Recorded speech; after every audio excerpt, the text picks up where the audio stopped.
Saudara, kita masuk ke segmen Kompas Bisnis bersama saya, Renata Panggalo.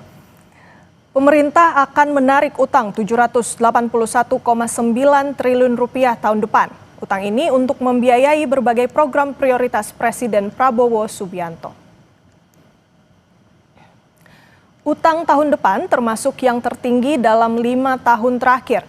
Dalam buku nota keuangan RAPBN 2026, pemerintah bilang penarikan utang tahun depan juga untuk menutup defisit anggaran yang ditargetkan sebesar 638,8 triliun rupiah atau setara 2,48% PDB.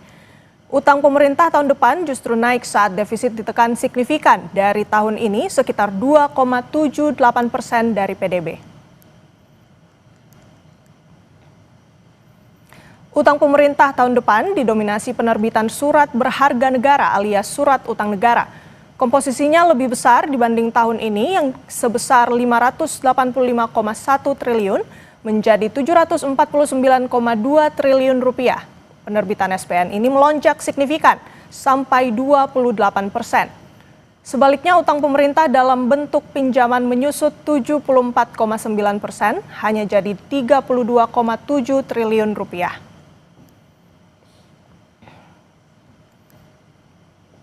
Menteri Keuangan Sri Mulyani bilang defisit tahun depan didesain lebih kecil dari tahun ini.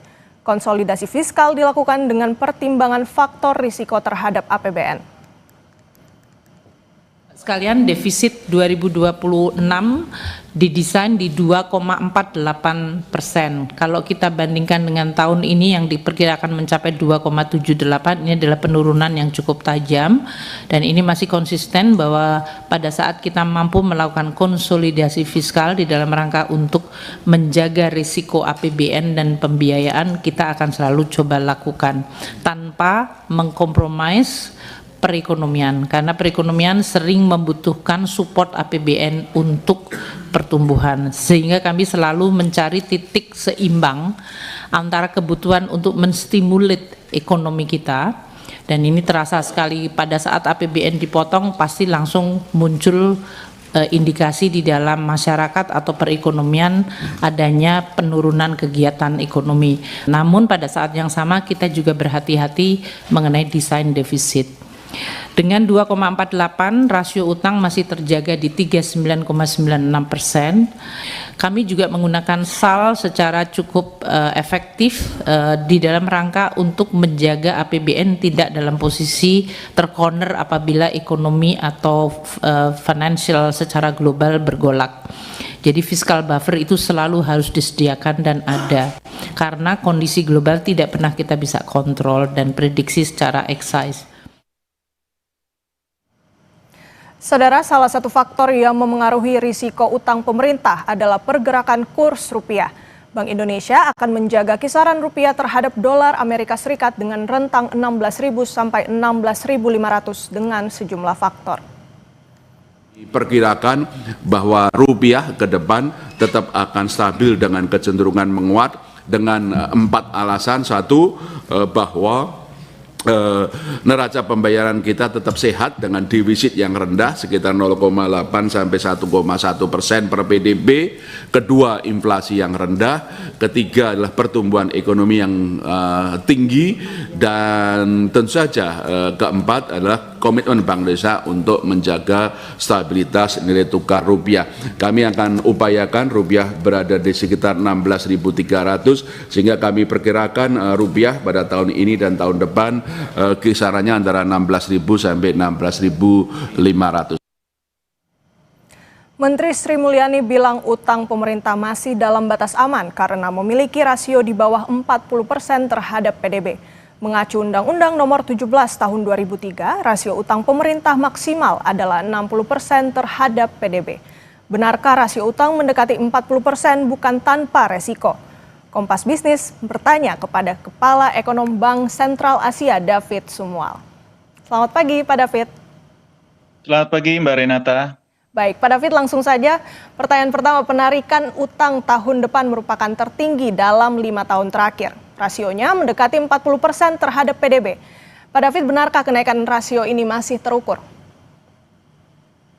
Ya, memang ini konsekuensi memang kalau kita lihat profil utang kita, memang yang jatuh tempo untuk tahun depan cukup besar.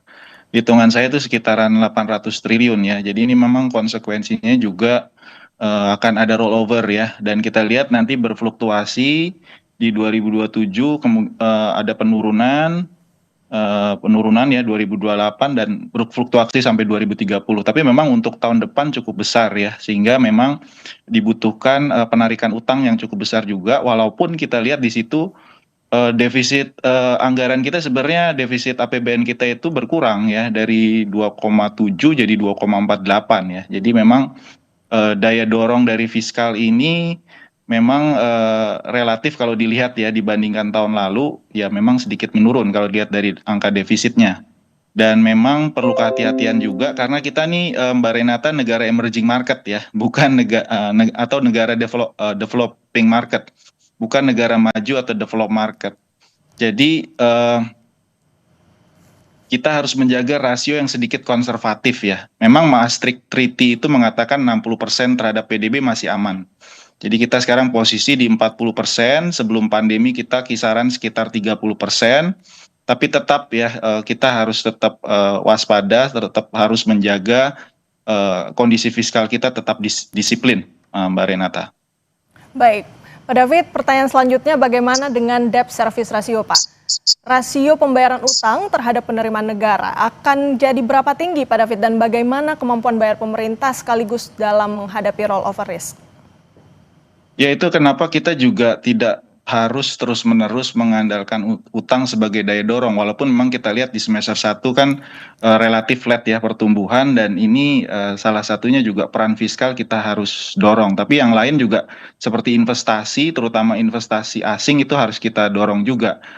Terutama investasi yang bisa menghasilkan ekspor yang lebih besar. Karena kan rasio debt service ratio itu kan ukurannya kan dari bagaimana kemampuan kita menghasilkan pendapatan via ekspor. Nah, ini yang kita harus dorong terutama juga dari sisi ekspornya ya.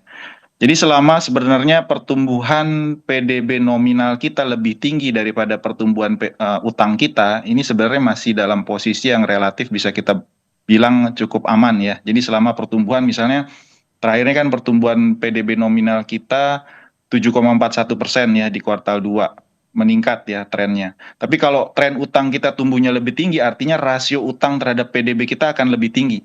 Nah ini yang kita tidak inginkan tentunya. Kita ingin pertumbuhan PDB nominal itu lebih kuat daripada pertumbuhan utangnya itu, Mbak Renata.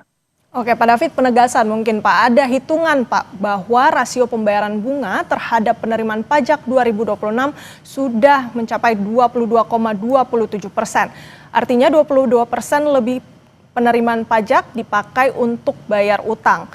Publik jadi bertanya Pak, apakah semakin tinggi utang pemerintah maka masyarakat akan semakin dikit-dikit dipajaki, Pak David? Ya ini memang kita harus cukup konservatif di sini karena kalau kita lihat rasionya memang kecenderungan naik nih beberapa tahun terakhir ini ya. Dari kisaran 17-18%, ini diproyeksikan tahun depan bisa lebih dari 20%. Tapi kan ini juga tergantung bagaimana optimalisasi dari utang yang kita terima ya. Bagaimana kita mengoptimalkan supaya utang itu bisa menggerakkan pertumbuhan yang lebih kuat lagi. Itu kenapa kita harus dorong supaya ini menyentuh sektor-sektor yang memang mempunyai multiplier tinggi dan juga bisa mendorong ekspor tadi ya, sehingga debt service ratio kita bisa lebih rendah dan juga menggerakkan daya beli maupun juga menyerap tenaga kerja. Itu yang penting sebenarnya dalam posisi kita sebagai negara yang masih tenaga kerjanya masih bertumbuh cukup besar ya setiap tahunnya. Oke, baik Pak David, saya masih punya pertanyaan terkait dengan kurs rupiah. Tentunya ini juga akan berdampak pada utang kita, tapi bisa dijawab usai jeda, tetap di Kompas Bisnis, saudara.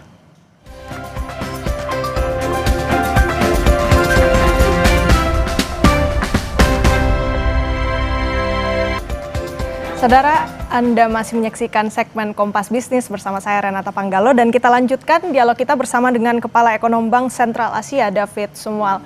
Pak David, pertanyaan selanjutnya Pak, terkait dengan kurs kita. Penarikan utang tahun depan ini didominasi dengan penerbitan SBN. Standard & Poor's juga mengingatkan rasio beban bunga bisa melampaui 15%. Pertanyaannya apa yang perlu diantisipasi pemerintah, terutama jika rupiah bergejolak, Pak? Ya, terutama memang yang paling dikhawatirkan tuh kondisi global ya. Eh, Kalau kita lihat memang kondisi global sekarang relatif lebih favorable dibandingkan semester satu yang penuh dengan gejolak geopolitik ya, harga minyak juga sempat melonjak. Kalau harga minyak melonjak tentu akan sangat membebani ya APBN kita dan juga akan mengganggu anggaran-anggaran yang lain. Tapi di semester 2 ini kan kondisinya lebih favorable. Kita lihat harga minyak sudah relatif menurun, lalu juga suku bunga Bank Sentral Amerika juga diproyeksikan akan menurun di kuartal 4 dan ini memberikan ruang buat Indonesia juga untuk bernapas ya. Termasuk juga kita lihat kan harga komoditas kita berharap ini bisa lebih baik lagi ya dengan kondisi global yang membaik, pertumbuhan ekonomi globalnya juga yang membaik, dan ini juga akan mendorong harga komoditas kita meningkat. Dan ini akan menambah penerimaan negara kita.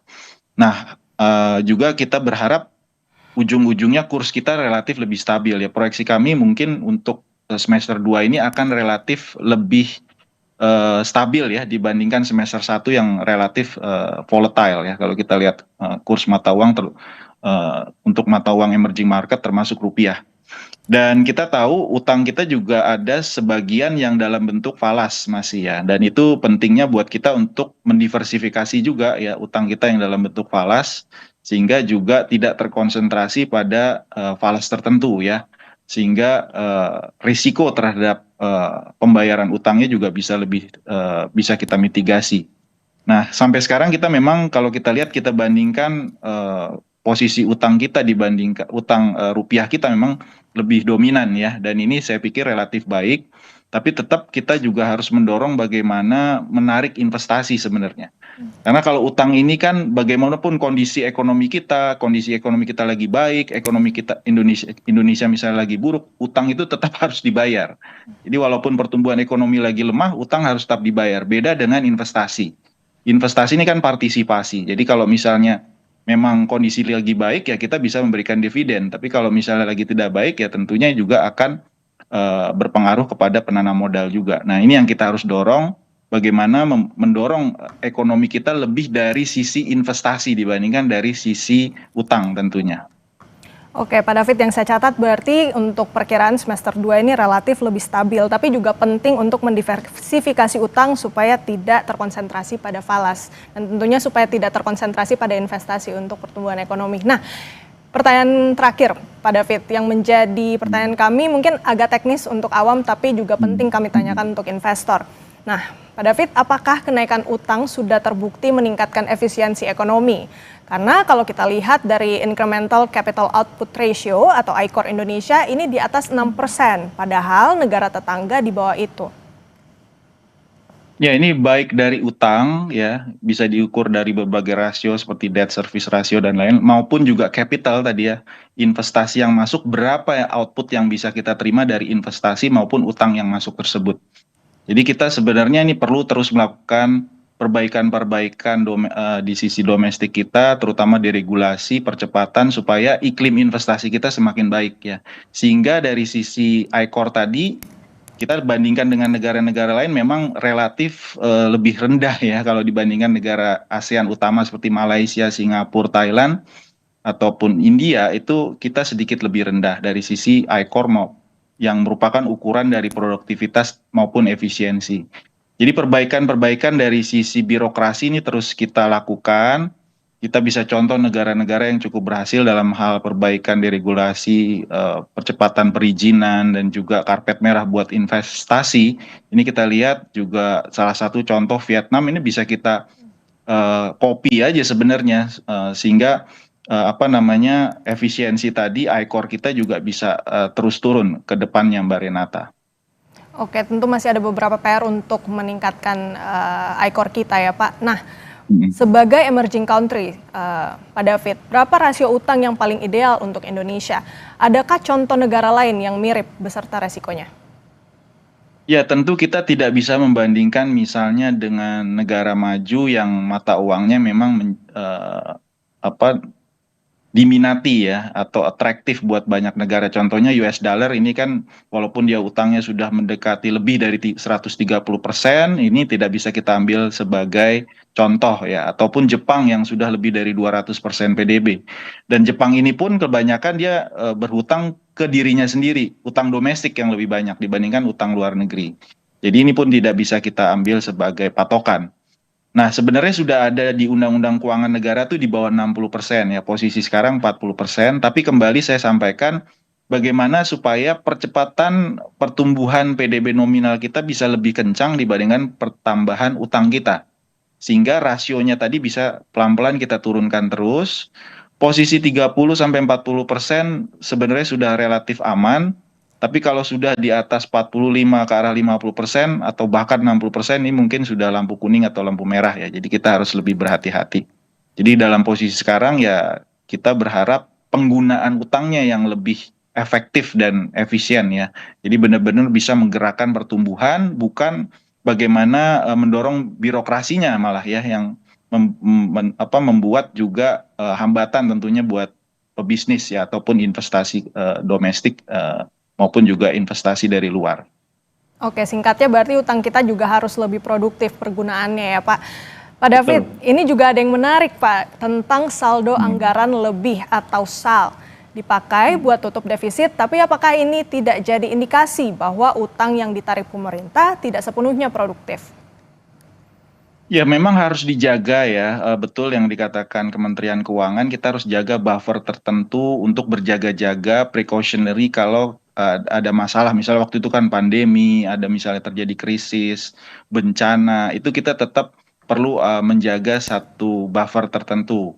Dulu sebelum pandemi biasanya kita menjaganya sekitar 200 sampai 300 triliun.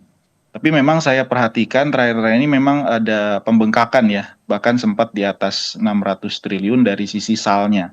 Jadi sal yang terlalu tinggi pun ini juga menunjukkan ketidakmampuan kita untuk menggerakkan ekonomi lewat likuiditas yang kita miliki. Jadi bagaimana membuat supaya likuiditas yang kita miliki itu tetap produktif ya. Jadi memang harus dijaga di balance di angka yang seimbang ya antara kita tadi menjaga buffer tadi dan juga kita meningkatkan kemampuan strategi kita, perencanaan kita sehingga dana likuiditas ini tidak sia-sia tentunya. Kalau ditumpuk terlampau tinggi juga ini akan menjadi mubazir juga sebenarnya karena kan tetap ada ongkosnya ya likuiditas yang tidak kita gunakan yang tadinya kita berharap bisa menggerakkan ekonomi lebih cepat lagi. Oke, likuiditas harus dipergunakan semaksimal mungkin. Terima kasih banyak Pak David Sumual, ekonom Bank Sentral Asia atas dialog kita pada pagi hari ini.